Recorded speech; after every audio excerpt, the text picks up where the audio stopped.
چې تاسو قرباني کوئ تاسو به قرباني په خوشحالۍ باندې قرباني په خوشحالۍ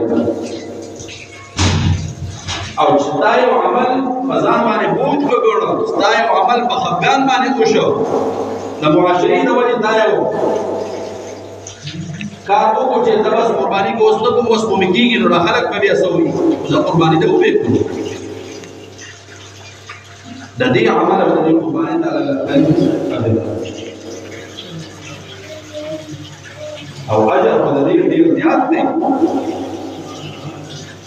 دا یو بهترین عمل دی نبی علیہ السلام مبارک فرمایي چې څوک قرباني کوي دا قربانیانې دوی دې په خوشحالۍ باندې وکړي او دا قربانۍ بل په ورځ د قیامت باندې دوی لپاره الله کریم په حشر کې درې په عوض کې سورلۍ ورکوي درې په عوض کې به دوی ته قیمتي اوښان میلاو شي هغې باندې دوی په قیامت په ورځ باندې سورلۍ کوي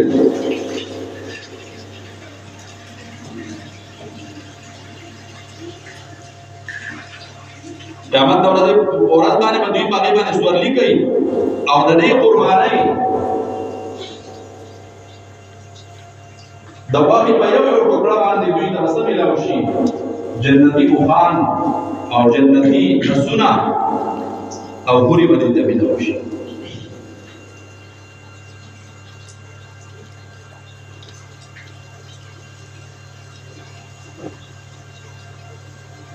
او الله کریم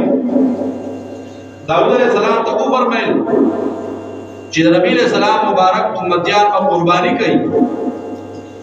هغه قرباني چې دوی کوي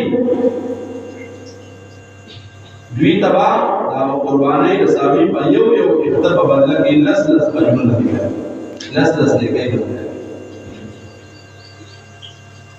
لس نه کوي اور قرباني د ساوي د یو اختر په بدله کې بدل لس ګناهونه الله کریم معاف کړي د قرباني د ساوي د یو اختر په بدله کې الله کریم دتا په جنت کې لس درجات اوچته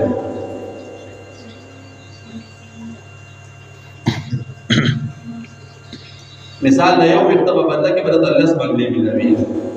لس منزل تاسو باندې باندې دریو جن نبی علیہ السلام مبارک فرمایي چې تاسو قرباني په خوشحالۍ باندې کوئ د قیامت په ورځ باندې به تاسو ته اجرونه ملويږي او دا قرباني به تاسو ته سهار درکړي سولي به درکړي او نبی علیہ السلام مبارک فرمایي په ورځ د قیامت باندې قربانو په عوض کې خسته خوان راوستل شي داسې خوان به چې هغه خایس په انسان نه وي هغه باندې رسول زرو زید پروتي او هغه د موهادا نلکی دا بر زبرجد وي او دا زما امتیان قرباني کوونکي دا پای رسول الله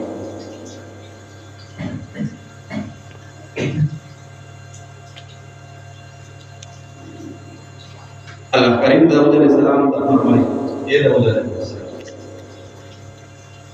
چې دا محمد رسول الله صلی الله علیه وسلم امتیان قربانی کوي او وی کله د قربانی د ساوی دالره او د اخیره د سینې کې ویشل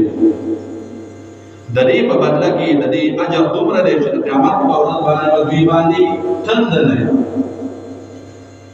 لوګو په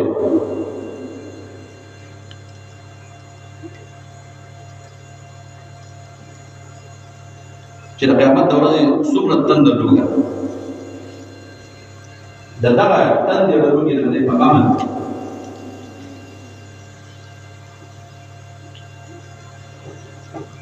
او بیا ته الله کریم تو فرمایي چې د دې قربانو په عوض کې به دوی باندې د قیامت د ورځې هغه هیبت نه وي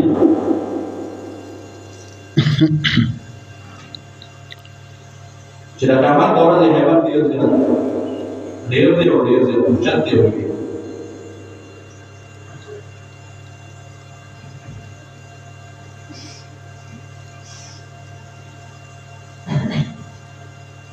چې د قیامت د ورځې هیبت داسې هیبت دی چې څوک باندې د یو بل سره خبرې کولی شي څوک باندې د یو بل نه تپوس کولی شي څوک باندې عذر پیش کولی شي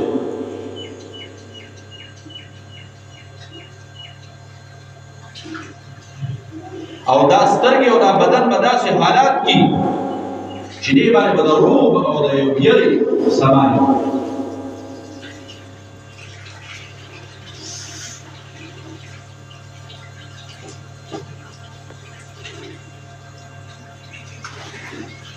حامل زنانه راوي امرونه بدل شي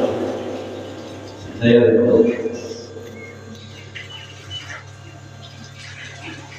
ذکر الله کریم فرمایي چې کله زمان د رضا لپاره د نبی علیہ السلام مبارک یو امتی قربانی وکړي نو دی به د قیامت د ورځې د هیبت نمونه شي او دا یاد وساتئ الا ان اولیاء الله لا خوف علیهم ولا هم یحزنون قیامت د هیبت نه څوک به دي اولیاء بچ دي د قیامت د ورځې د هیبت نه اولیاء کرام بچ دي او د قربانۍ دومره طاقت دی چې دې قربانۍ په برکت باندې به تا الله کریم د قیامت د ورځې د هیبت نه بچ یعنې اولیاء باندې چې کوم خصوصي انعام وکړي یو انعام دا دی چې هغوی به د ورځ د قیامت د هیبت نه بچي قربانی کوونکي باندې دا الله کریم لوی احسان دی چې دې به د ورځ د قیامت د هیبت نه بچي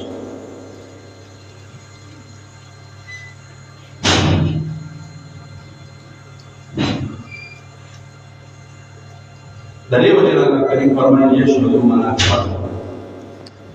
ډېره بله چې خلک